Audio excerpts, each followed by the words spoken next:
Hello everyone, and welcome to this video Sans Frontières video. Now, today is the 13th of August at 4:15 in the morning, and well, first off, I can already tell that the nights are drawing in, because a couple of months ago it would have been kind of getting close to full daylight now.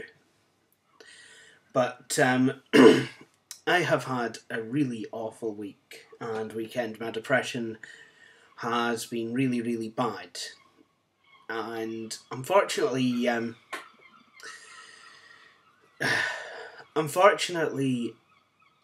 on Monday of last week, crikey, it's about a week ago now, the police were called out and had to take me up to G-Docks, which is the Anderson building at the Langstracht. Of course, that'll mean that will be very meaningful to my international viewers.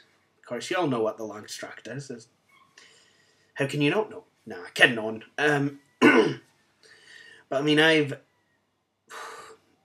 really been struggling, and well, I mean, after having spent this weekend, you know, pretty much. I do have friends, but they're all quite busy or really far away. My closest friend who lives up, I have a friend who lives up here, but she's pretty much working 24/7. And unfortunately, due to this, I have basically been in isolation all the weekend, and that is not something I can cope with. And that's not really helped my depression. So as a result, you know, I've been in this kind of state of, you know, being awake. You know, every time I'm up, I want to go back to my bed. Every time I'm in my bed, I feel I can't get to sleep. I sleep during the day, can't sleep at night. Basically, I'm in a mess right now. But I was awake this morning after, you know, I tried going to bed at about 11 o'clock. And it could have been 10:30. I'm not entirely sure. But unfortunately, I woke up at about 1:45. And, you know, I've been awake ever since. You know, I watched an episode of the Computer Chronicles, had a wee bite to eat. You know, I might go and get a cup of chamomile tea after I've shot this video. But before I do that, I think something that prompted me to get back up again, I mean, I tried going back to bed after my episode of the Computer Chronicles was up, because I really didn't feel like I wanted to be up. I really didn't feel like I could be up. And something caught my eye. My phone chimed, and it was a profile photo change by Billy Corr. Now, Billy usually has, you know, some pretty smart looking profile pictures, so I thought I'd take a wee look. And what I saw next, you're not actually going to believe this.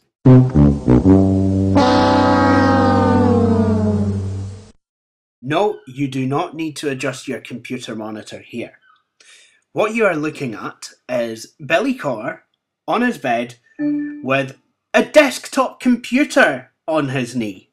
Now, granted, it's not plugged in, but you've got to agree with me that that will no doubt put tremendous pressure on his legs, and they'll probably not feel too comfortable after even just a few short minutes. The computer in question is what looks like a 4x4 Packard Bell, yes, with a CRT monitor on it. Now, I saw this on my phone and I could not help but laugh, and it kinda did cheer me up a wee bit. So if that was your intention, Billy, thank you very much. However, when I was finished laughing, I got to thinking, well, I can actually show you a computer of that same era, a Pentium 1, possibly designed to run Windows 95, that can in fact be operated on your lap with the minimal of discomfort. This is in fact a laptop computer. The laptop computer in question is a Dell Latitude XPi P133 ST. In the tradition of keeping things fresh and different, I've decided to bring you another Dell machine. Aren't I so nice? I have... Okay, well, you may remember me talking a wee bit earlier, well, on one of my earlier videos, about having machines that, I've always wanted one of. And this has been one of them, the Dell Latitude XPi. Now, the first time I ever saw a Dell Latitude XPi was in 2004. Now, with a name like, with any title with the letters XP in it, in the mid-2000s, one might be forgiven for thinking that this would probably run Windows XP. That would be in fact incorrect, as this is only a Pentium 133 MHz. So let's have a wee look at this, shall we, in the usual way. On the left hand side we have a power switch, 2 PC card slots, and we have a hard disk caddy. Now these are really easy to actually chop and change, because basically all you need to do, and it's got a Kensington lock slot on it, and I hope there's one on the laptop chassis itself, because to remove this all I need to do is pin that catch, pull this forward, and I've got a wee handle, and then if I pull this out, I can actually access the hard disk, which in this machine's configuration is, well, it's something anyway. It's obviously an upgraded hard disk, because it says it was made in May 98. So unless this one was one of the last XPIs produced, I do wonder. And just try to think, just try to see the size here. Please forgive me, guys, if the size is actually... Oh, I can see it here.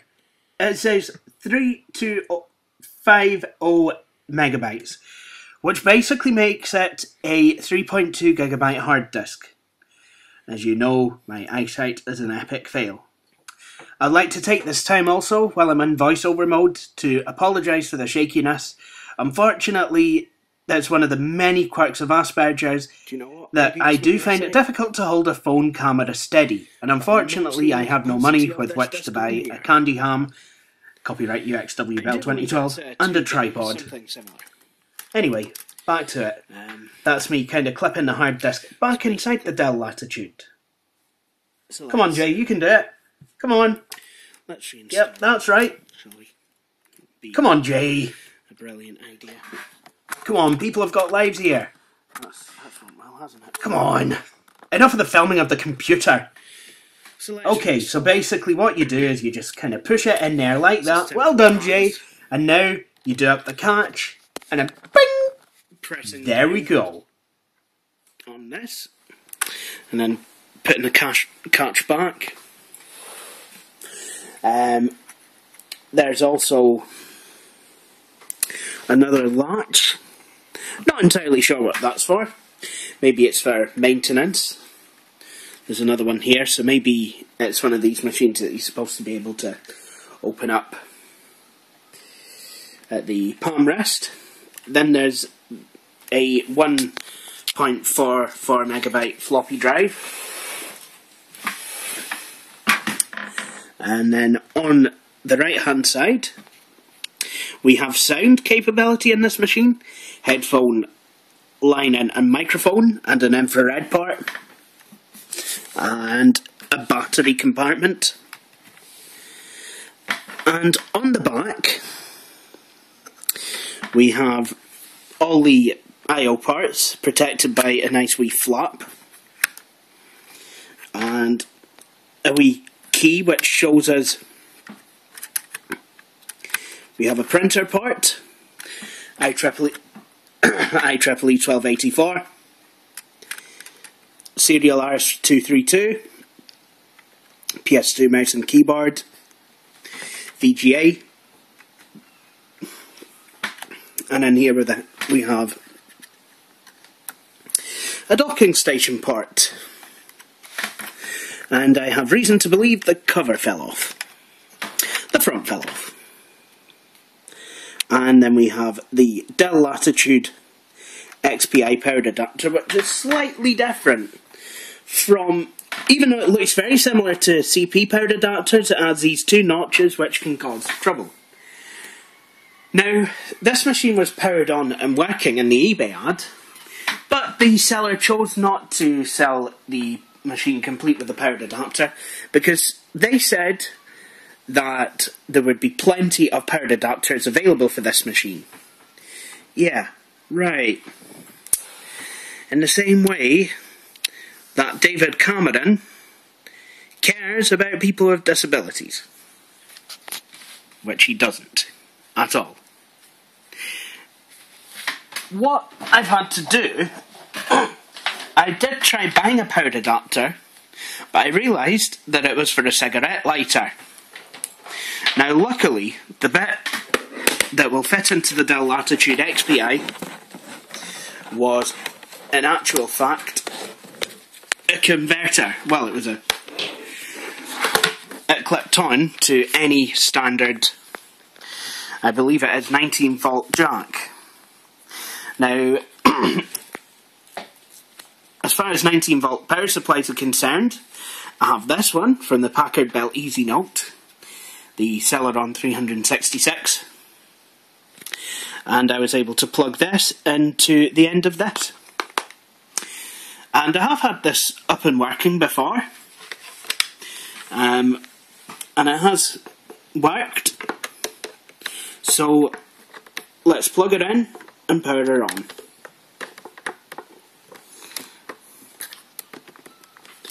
Unfortunately, a lot like my Dell Latitude XP4, I seem to be missing a catch. So that orange light shows that the machine is receiving charge. Now for those of you who saw my video on the Dell Latitude XP4 on Blue Planet 64, you'll notice that while this is very similar, it has the same kind of trackball mechanism, there are some subtle differences. For example, the screen. This is a larger screen, which means the bezel around it is a lot smaller. And in my opinion, that makes it look a lot better.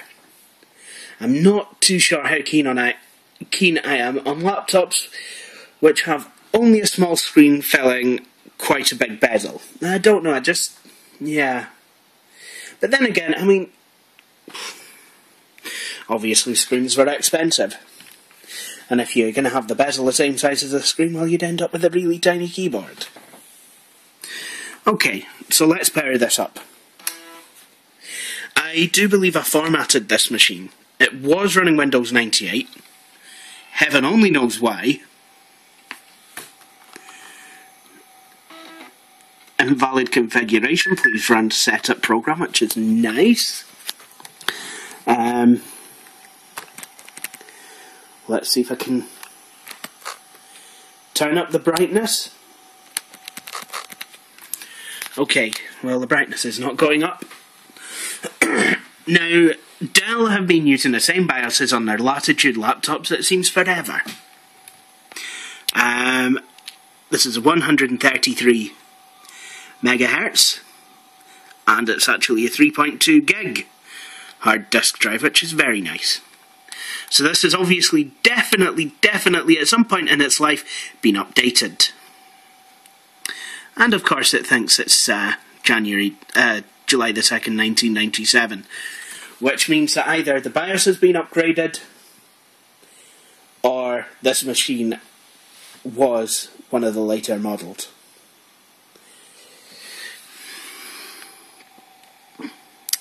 Now, this has 32 megs of system memory. Video memory, it's not even got a megabyte. Which I'm quite surprised about, because my XP4 does have a meg of video memory. So, I'm not entirely sure what that's all about. I mean, I know it has nearly a meg, but that's kind of saying... That's kind of like saying, I nearly won first place. I nearly got Christmas #1.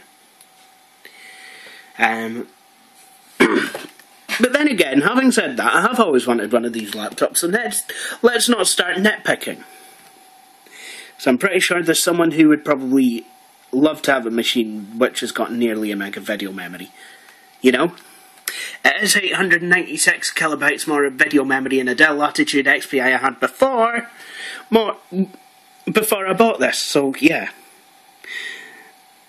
External cache, it's got 256k of external cache. Expansion device, not installed. Service tag, and then an asset tag.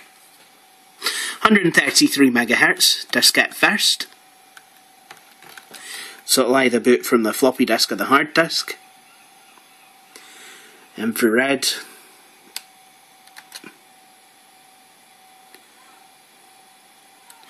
Speaker volume, keyboard click. Upper PC card, lower PC card. It would say what was installed if I had anything in, like the CD-ROM drive. Monitor toggle, replicator SCSI. Found a port replicator on this thing. So, that's a laptop. And I was right, I had formatted this. So what I'm going to do is I'm going to use a Windows 95 boot disk, copy the system files over. Or I'm going to do my best to try and make a card soft, bootable floppy disk with drivers for the CD-ROM drive. I think that would be a good idea, because, well, without that, I'm not going to really be able to get very far on installing much on here. With a 3 gig hard disk, it might be an idea to dual boot 95 with something. Probably OS2 or Windows 3.1 or something like that. So, obviously what I think I'm going to do is I will get back to you with that one. I will do a video, tell you about how it goes with dual booting this system. So, in the meantime, thank you for watching this video. I hope you've enjoyed it, and please stay tuned for my next one. Otherwise, you'll probably not get to see this machine running an operating system. Thank you very much.